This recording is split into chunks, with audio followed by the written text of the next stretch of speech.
क्या तुम इस भूतिया हवेली के राज खोलने की हिम्मत रखते हो? एक छोटे से गांव के एकांत कोने में एक पुरानी हवेली खड़ी थी जिसे सब भूतिया हवेली कहते थे। बरसों से खंडहर, इसकी दीवारें टूट रही थीं, खिड़कियां चकनाचूर, चारों तरफ घना जंगल।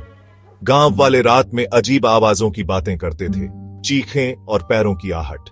एक बहादुर लड़का राजू, जिसे किसी चीज का डर नहीं था, उसने हवेली के रहस्य से पर्दा उठाने का फैसला किया।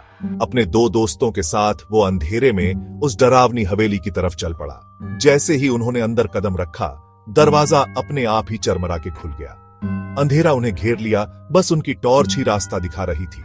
एक ठंडी हवा उनके चेहरों से टकराई। अचानक एक दरवाजा जोर से बंद हो गया। डर ने उन्हें जकड़ लिया, पर राजू आगे बढ़ता रहा, डटा रहा। एक कमरे में उन्हें एक पुरानी डायरी मिली। इसमें लिखा था, यह हवेली कभी एक अमीर व्यापारी की थी, जिसने अपने लालच में एक काले जादूगर के साथ सौदा किया था। सौदे के बाद उसके परिवार की आत्माएं हवेली में कैद हो गईं। अब वे कभी बाहर नहीं जा सकते।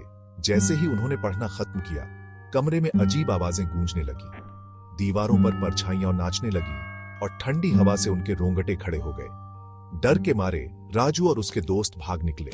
गांव वापस आकर उन्होंने अपनी डरावनी कहानी सबको सुनाई, लेकिन कोई भी हवेली में वापस जाने की हिम्मत नहीं कर पाया। आज तक वो हवेली गांव के उस कोने में खड़ी है और कभी कभी रात में इसकी खिड़कियों में अजीब रोशनियां टिमटिमाती हैं। खत्म। कहानी कैसी लगी या और सुनोगे?